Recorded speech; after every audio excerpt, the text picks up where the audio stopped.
Welcome back to MVM. Today we have a Kickstarter preview. This one is for Lucky Duck's next game. This one is Jetpack Joyride. If you have an iPhone or an iPad or any sort of tablet, hopefully you've played the original app version of this game. I can tell you firsthand I have, and this tabletop edition definitely brings back the idea of playing that for sure. It's a pretty close representation of the game, probably a lot closer than most app-based games out there. So it is 1 to 4 players, takes about 30 minutes to play, and as I just said, it's a pretty dang close representation of the game. So in Jetpack Joyride, what you're trying to do is you are a gentleman who's tired of the business world and wants to do something fun, so he's going through a laboratory with a jetpack trying to collect coins and damage the scientists in there. So in the game, you are going to be going across a leveled path. Each one of these levels is broken apart by a particular tile that has a 1 through a 4 denotion in the upper left-hand corner. These are all going to be mixed and matched according to the number of players. They're all different, so the ones for each of the players is going to be different depending upon which tile that you get. And they're double-sided. Right. Each player has to have a 1, 2, a 3, and a 4, and you can lay them out however you want because throughout the game, you're going to actually be trading your tiles so that everyone has kind of a bit of a chance to go through the pain that everyone else had to go through. And to move through the levels, you're going to be using very specific tiles in the center of the table. They're just thrown into a pile. There's 5 different types of tiles, and they all represent the path that you're taking through this level. Now, on the actual grids themselves, you're going to see a number of different squares. You're going to be laying these over these squares, trying to collect coins, but also trying to avoid the numerous hazards that are on each of the different levels. Yeah, the cards all have hazards just like the app version of the game. There's also going to be missions and objectives that you're going to be wanting to try to achieve as you make your way through here. And one of the cool things is it's all done in real time. So there's a pressure that's not typically done from, well, in the video game, the pressure is from the obstacles that are moving across here. The pressure in this game is done from the other players because you're competing to complete the level before the other players do. Yeah, it's not just about getting to the end, but that is what's going to trigger it. You're trying to build your path all the way off of the end of your 4th card, at which point, as soon as someone does that, they say, I finished.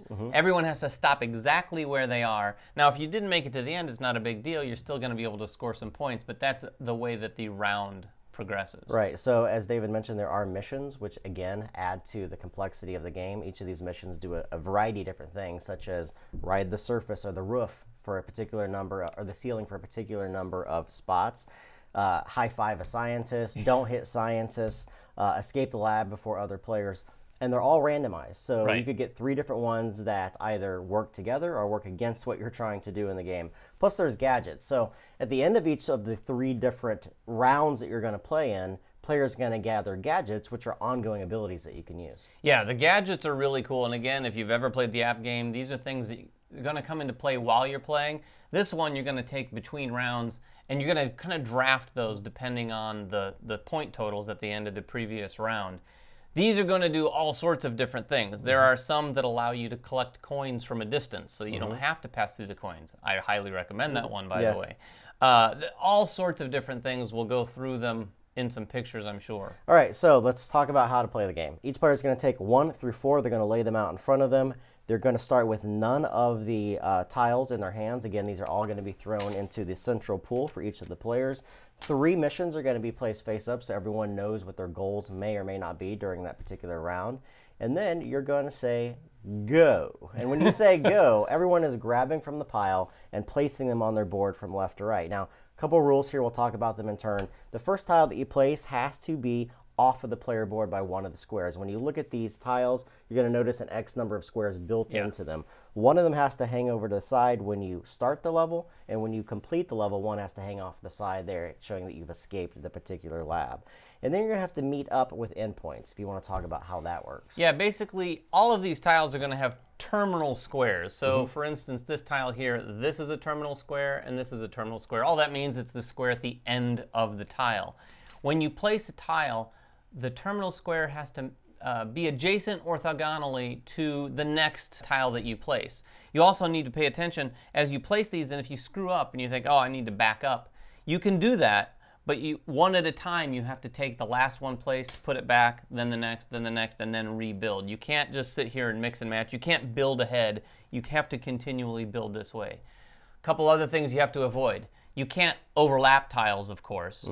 You also can't place them so that they're not orthogonally adjacent. So there's no diagonal movement in this. Now, there may be some things in some of the gadgets that allow you to sort of bend some of these rules that I'm talking about, but for the most part, this is what you have to do to make your way across all the way to the end. Also, you can't hit hazards.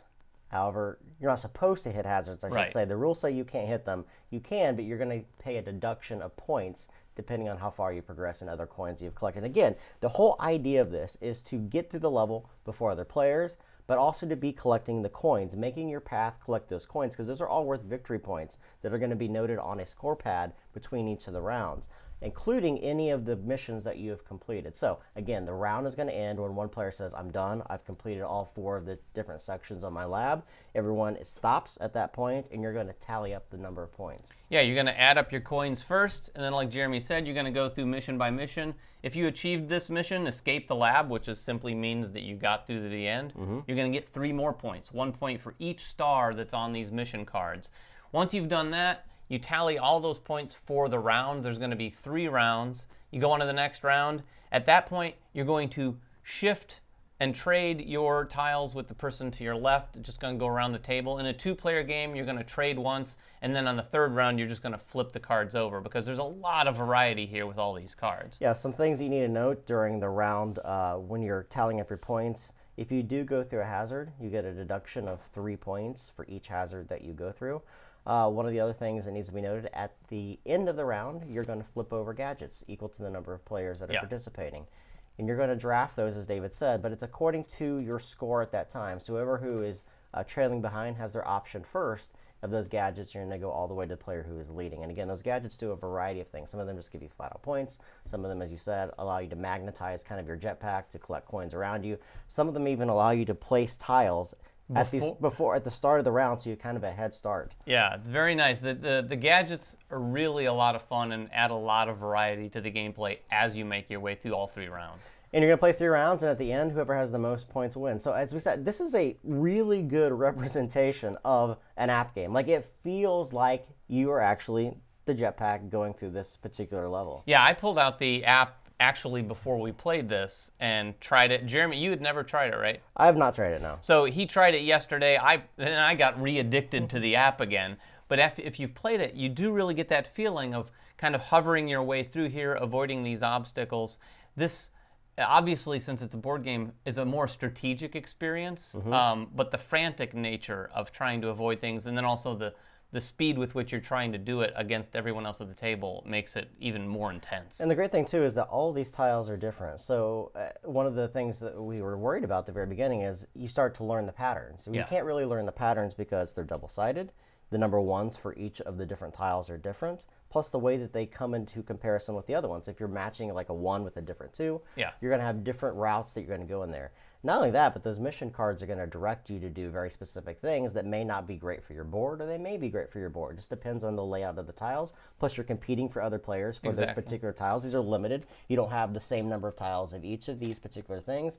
And then you have that added pressure of competing with the other players, which represents that pressure that you get from the solo play within the app. Yeah, you definitely have to pay attention to those missions, because if you just go after the coins, you can likely get close to the end at the same time or before a lot of your fellow players. But if you get at least one of these missions done along the way, that's going to make the difference at the end of the game. So that is a Jetpack Joyride. It is from Lucky Duck Games. 1 to 4 players, 30 minutes to play. A very quick playing game. Good representation of the app. If you guys have any questions about the game, make them in the comments below. Subscribe to us, follow us on Twitter, like us on Facebook. Everything else that we do, and we will catch you guys next time. Bye-bye.